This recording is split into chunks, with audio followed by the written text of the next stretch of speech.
उधर जंग के बीच लेबनान इजराइल बॉर्डर पर हिजबुल्लाह और इजराइल की सेना के बीच संघर्ष और तेज हो चुका है। हिजबुल्लाह ने इजराइल के खिलाफ गुरिल्ला वॉर छेड़ दी है, जिसके बाद उसने एक वीडियो भी जारी करके इजराइल पर हमले का दावा कर दिया है। हिजबुल्लाह ने दावा किया है कि उसके ताबड़तोड़ हमलों में इजराइल के टैंक और आधुनिक हथियार सब कुछ नष्ट हो चुके हैं।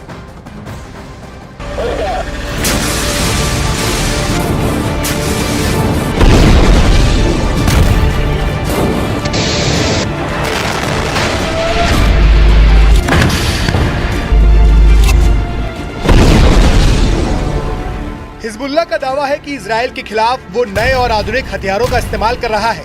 साथ ही उसने गोरिल्ला वॉर का रास्ता भी अपना लिया है। इजराइल ने दावा किया है कि हिजबुल्लाह ने उस पर एंटी टैंक मिसाइलें दागी। ग्रेनेड, रॉकेट से इजराइल की सेना पर बेहद करीब से हमला किया गया, जिसका एक वीडियो भी सामने आया है।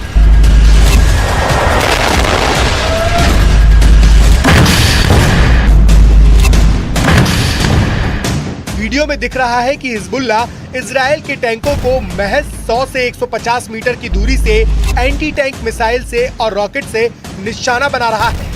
और वीडियो में जिन घातक राइफलों का इस्तेमाल होता दिखाई दिया, वो इजराइल की सेना के पसीने छुड़ाने के लिए काफी है।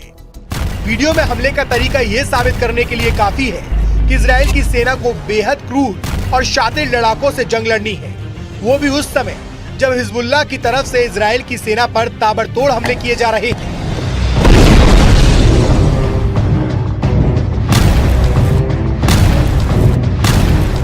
हिजबुल्लाह का दावा है कि इस हमले के लिए उसे इजराइल ने ही मजबूर किया। हिजबुल्लाह के मुताबिक इजराइल ने उसकी सीमा में घुसकर हमले किए, जिसमें लेबनान के कई लोगों की जान चली गई।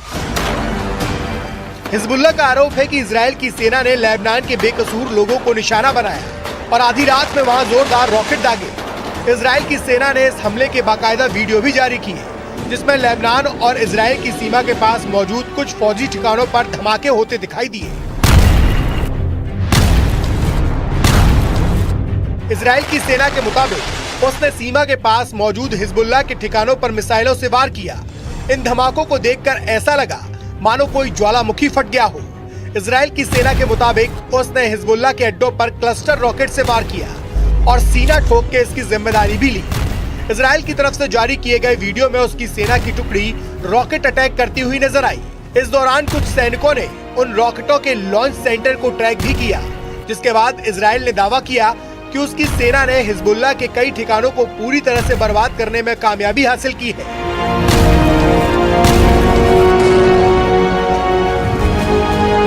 जिसके बाद हिजबुल्लाह का गुस्सा 7वें आसमान पर है। इस हमले के बाद हिजबुल्लाह के कमांडर इतनी बुरी तरीके से भड़क गए हैं कि उन्होंने इजराइल का नामो निशान मिटाने की ठान ली और धमकी दी कि इजराइल को हिजबुल्लाह से कोई नहीं बचा पाएगा। जिसके बाद इजराइल की सेना और उसके ठिकाने हिजबुल्लाह के निशाने पर आ गए। क्योंकि गाजा में हमास के खिलाफ युद्ध लड़ रहे इजराइल को उसकी उत्तरी सीमा पर हिजबुल्लाह से भी चुनौतियां मिल रही हैं। हिजबुल्लाह ने 7 अक्टूबर को इजराइल पर हमास के हमले के बाद उसका खुलकर समर्थन किया और इजराइल के खिलाफ उत्तरी सीमा पर मोर्चा खोल दिया और दोनों तरफ से लगातार गोलीबारी और रॉकेटों से हमले का दौर जारी है। इसी से भड़के इजराइल के रक्षा मंत्री ने हिजबुल्लाह को साफ शब्दों में हमले की कीमत चुकाने की धमकी भी दी। इजराइल के रक्षा मंत्री ने हिजबुल्लाह के नेता नसरल्लाह को धमकी देते हुए यहाँ तक कह दिया कि वे बेरूत को गाजा में तब्दील कर देंगे। और इस धमकी के बाद हिजबुल्लाह बौखला गया और उसने इजराइल की सेना और उसके ठिकानों को अपने निशाने पर लेना शुरू कर दिया और चेतावनी दी कि ये हमले इजराइल के लिए ताबूत में आखिरी कील साबित होंगे। मतलब हिजबुल्लाह ने एक बार फिर इजराइल को सीधी चुनौती दे दी। हिजबुल्लाह ने साफ साफ शब्दों में ऐलान किया कि लेबनान में हुए हमलों का बदला वो जरूर लेगा। साथ ही ये चेतावनी दी कि हिजबुल्लाह की तरफ से किए गए हमले लेबनान में किए गए हमलों से ज्यादा घातक होंगे। अब हिजबुल्लाह ने इजराइल के खिलाफ गुरिल्ला वॉर छेड़ दी है और हमास की स्टाइल में इजराइल की सेना पर सामने से निशाना लगाना शुरू कर दिया है।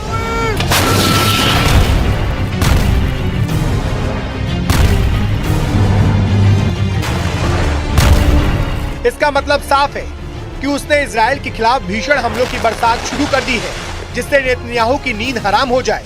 इस दौरान हिजबुल्लाह ने इजराइल को धमकाते हुए ये भी कहा कि इजराइल उसके लड़ाकों की असली ताकत से वाकिफ नहीं है। मतलब उसने साफ कर दिया कि लेबनान बॉर्डर पर तनाव कम नहीं होने वाला, क्योंकि हिजबुल्लाह की चेतावनी के मुताबिक वो अब इजराइल पर एक के बाद एक बड़े हमले का मन बना चुका है। और दूसरी तरफ हिजबुल्लाह के चीफ हसन नसरल्लाह ने पहले ही दावा किया था कि इजरायली सेना के लिए गाजा युद्ध विनाशकारी साबित होगा। हिजबुल्लाह के 60,000 से ज्यादा लड़ाके हमास के 40,000 से ज्यादा लड़ाकों के साथ इजरायली सेना पर दूसरे राउंड का विनाशकारी हमला करने जा रहे हैं। पश्चिमी मीडिया ने भी माना है कि हिजबुल्लाह की रॉकेट और मिसाइल ताकत इजराइल के लिए विनाशकारी साबित हो सकती है। वहीं इजरायली सेना पूरे जोश के साथ दावा कर रही है कि उसने उत्तरी गाजा में हमास के कई गढ़ों पर कब्जा जमा लिया है। इतना ही नहीं, इजराइल की सेना ने गाजा में हमास के चीफ सिनवार को उसके बंकर में घेरने का दावा भी किया, जिसके मुताबिक सिनवार बंकरों में फंस चुका है क्योंकि वो बाहर की दुनिया से पूरी तरह से कट चुका है। दावा तो ये भी किया जा रहा है कि उत्तरी गाजा का आधे से ज्यादा इलाका पूरी तरह से तबाह हो चुका है। फिलिस्तीनी और हमास के समर्थकों के बीच खून खराबा जारी है और इस बीच हिजबुल्लाह पूरी तरह से हमास के समर्थन में डटा हुआ है।